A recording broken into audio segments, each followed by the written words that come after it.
എന്റെ ഭാര്യ ഇവിടെ ഉണ്ടോ? മനസ്സിലായില്ല. സുജാത, അതായത് നിങ്ങളുടെ പഴയ ഭാര്യ, അവളിവിടെ ഉണ്ടോന്നാ ചോദിച്ചത്. അവളെന്തിനാ ഇവിടെ വരണം? പഴയ തൊഴുത്തിൽ വരാൻ കന്നുകാലിക്ക് താല്പര്യം കാണുമല്ലോ, അതുകൊണ്ട് അന്വേഷിച്ചതാ. ഇവിടെ ഇല്ല. എടോ, അവൾ ഈ വീട്ടിലേക്ക് വന്നത് കണ്ടവരുണ്ട്. അവര് പറഞ്ഞിട്ടാ ഞാൻ ഇങ്ങോട്ട് വന്നത്. അത് കണ്ടവരോട് തന്നെ ചോദിക്കണം. അപ്പൊ തനിക്ക് അറിഞ്ഞുകൂടാ? വല്ലവന്റെയും ഭാര്യ എങ്ങോട്ട് പോകുന്ന അന്വേഷിക്കില്ലല്ല എന്റെ ജോലി. അതേകളാ, കുറെ നാൾ താനും ഓടിച്ച വണ്ടിയല്ലേ, അപ്പൊ ഉടമസ്ഥൻ മാറിയാലും വണ്ടിയുടെ മമത കാണുമല്ലോ. മനുഷ്യ, തന്റെ ഭാര്യയെ സൂക്ഷിക്കേണ്ടത് താൻ തന്നെ, അത് മറ്റുള്ളവരുടെ ജോലിയല്ല. ശരിയാ, അവളെ സൂക്ഷിക്കാനും നിലയ്ക്ക് നിർത്താനും കഴിയുമെന്ന് ഞാനൊന്ന് നോക്കട്ടെ. ഒന്നുകിൽ അവൾ എന്റെ ചൊൽപ്പടിക്ക് നിൽക്കും, ഇല്ലെങ്കിൽ ഇന്ന് അവളുടെ അവസാനമായിരിക്കും.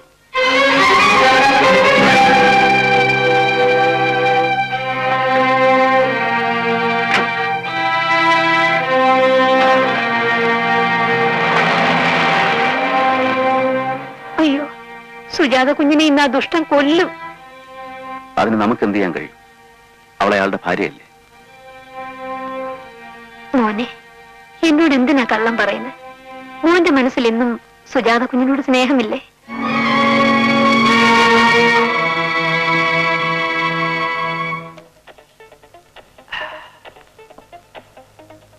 ഒരു കുപ്പി കുടിച്ചില്ലേ? ഇനിയും കുടിക്കണം. ആ, ഇന്ന് ഫുള്ളായിട്ട് കുടിക്കണോടി. സാർ, കൊച്ചമ്മ വന്നു. അമ്പലത്തിൽ പോയിരിക്കുമായിരുന്നു. അമ്പലത്തിലോ? അവൾ എവിടെ പോയതാണെന്ന് നിനക്കറിയാമോ? അവളുടെ പഴയ നായരെ കാണാൻ. അതിന് ചെയ്യാനുള്ള മറുമരുന്ന് എന്താണെന്നും എനിക്കറിയാം. നീ പോയിക്കോ.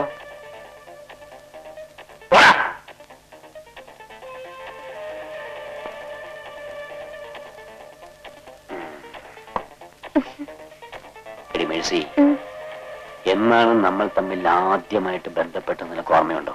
പിന്നെ എനിക്ക് ഓർമ്മയില്ലേ? എന്നാ ന്യൂ ഇയർ ബഡാക്കാനയുടെ അന്ന് രാത്രി.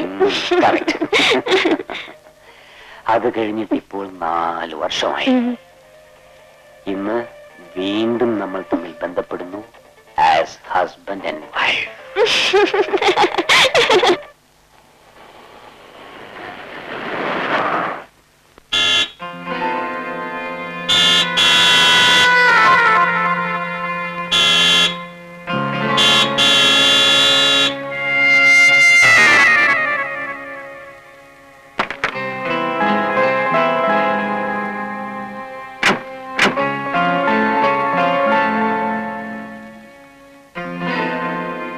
എന്താണ് ഗേറ്റ് തുറക്കാത്തത്? സാബ് ഇവിടെ കൂടെ വരുമെന്ന് എനിക്കറിയാം, അതുകൊണ്ടാ ഗേറ്റ് അടയ്ക്കട്ടെ. ഇവിടെ ഈ വീട്ടിൽ കയറ്റാൻ പാടില്ല. അത് പറയാൻ നീ ആരാ? സാബിന്റെ ചപ്രാസി. ഇന്ന് വരെയുള്ള സാബിന്റെ എല്ലാ പ്രവൃത്തികൾക്കും ഞാൻ കൂട്ടു നിന്നിട്ടുണ്ട്. പക്ഷെ ഇത് ഞാൻ സമ്മതിക്കില്ല. ഇന്നു മുതൽ ഇവളാ നിന്റെ കൊച്ചമ്മ. സുജാത കുഞ്ഞി വീട്ടിലുള്ളടത്തോളം കാലം ഞാനിത് അംഗീകരിക്കില്ല. കാര്യം സാബിന്റെ ചവിട്ടു തൊഴിയുമല്ല ഒരക്ഷരം മിണ്ടാ സഹിക്കുന്ന ആ പാവ സ്ത്രീയെ ഇനി ഇങ്ങനെ അവമാനിക്കാൻ പാടില്ല. അത് എന്റെ ഇഷ്ടം. പടി നീയടിയോടെ പട്ടി.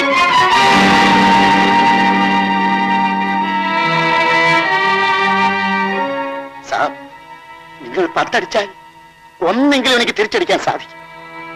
പക്ഷെ ഞാൻ ചെയ്യാത്തത് ഞാൻ കുറച്ചുനാൾ നിങ്ങളുടെ ചോറ് എന്ന് പോയതുകൊണ്ടാണ്. മാധവൻ നായരെ, ഗുഡ് ബൈ.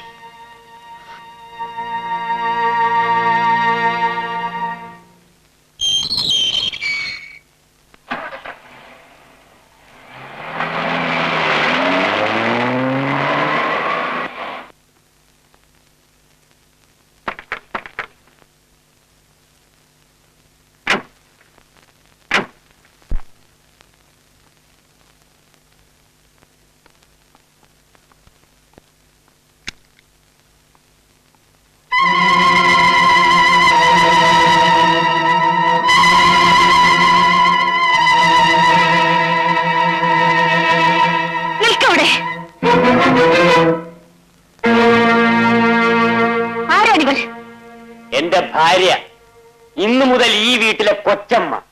ഞാൻ ജീവനോട് ഇരിക്കുമ്പോൾ അങ്ങനെ ഒരു ഈ വീട്ടിൽ താമസിപ്പിക്കില്ല.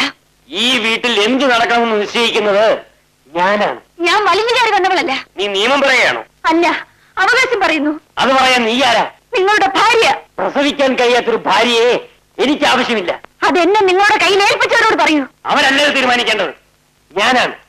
നീ ഇവളുടെ വേലക്കാരിയെയും മരണം വരെ ഇവിടെ കഴിയണം. കയറിപ്പൊടി. ഈ പടി ചവിട്ടി പോകരുത്. മാറി നിൽക്കടി, മാറി നിൽക്കാൻ. ഇനി എന്നെ പേടിപ്പിക്കാൻ നോക്കണ്ട. ഇന്നുവരെ നിങ്ങൾ ഒരു മൃഗത്തെ പോലെ എന്നോട് പെരുമാറി. നിങ്ങളുടെ എല്ലാ ക്രൂരതകളും ഞാൻ സഹിച്ചു. ഇനിയും ഞാൻ എനിക്ക് തോന്നിയ പോലെ ചെയ്യും. ഇല്ല, നിങ്ങളെ കൊണ്ടത് സാധിക്കില്ല. എന്റെ ശവത്തിൽ ചവിട്ടിയിട്ടേ ഇവളെ പടി കയറിയുള്ളൂ. നീ മാറിയില്ലേ? ഇല്ല.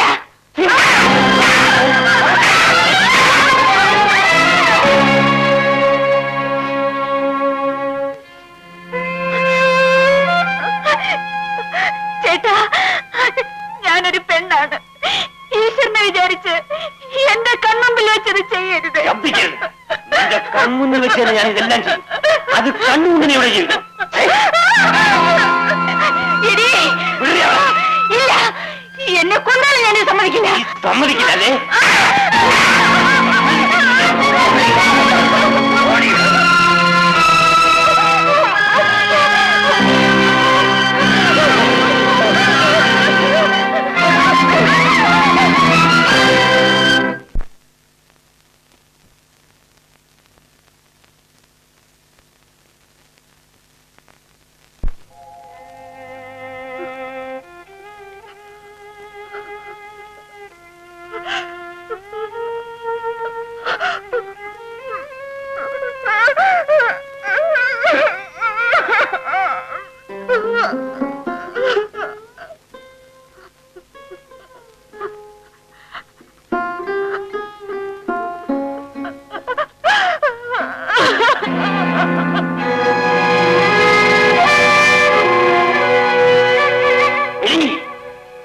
തൊട്ടുപോകരുത്. നീ എന്ത് ചെയ്യും? നിന്റെ കൈ ഞാൻ വെട്ടും. അത് പറയാൻ നീ ആരാ? ഞാൻ ആരാണെന്ന് നിനക്കറിയില്ലേ?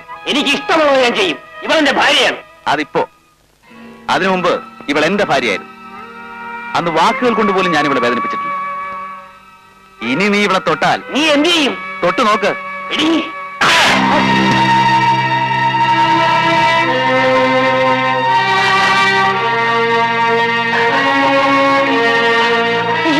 ചേട്ടാ, സുജാതെ, നിനക്ക് ഈ നരകത്തിൽ നിന്ന് രക്ഷപ്പെട്ട് നിന്റെ വീട്ടിലേക്ക് പോകണമെന്നുണ്ട്. എങ്കിൽ ഇപ്പൊ ഇറങ്ങിപ്പോ. ഒരു ചുവട് നീങ്ങിയാൽ നിന്നെ ഞാൻ ശരിയാക്കും. നീ ഒരു ചുക്കും ചെയ്യലടാ. സുജാത ധൈര്യമായിട്ട് പോകണം. നിന്റെ മറ്റവൻ പറഞ്ഞത് കേട്ട് നീ പോകുമല്ലേടി? നിന്നെ ഞാൻ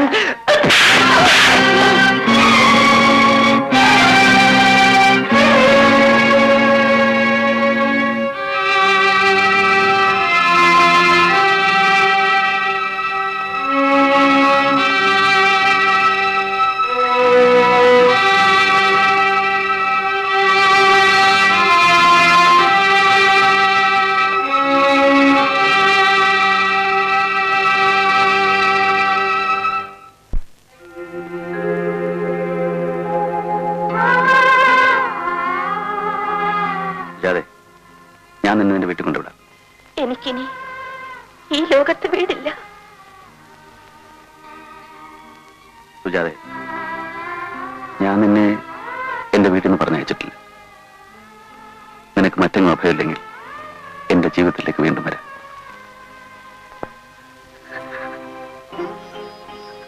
ചേട്ടനൊരു കുഞ്ഞിനെ തരാൻ കഴിവില്ലാത്തവളാണ് ഞാൻ.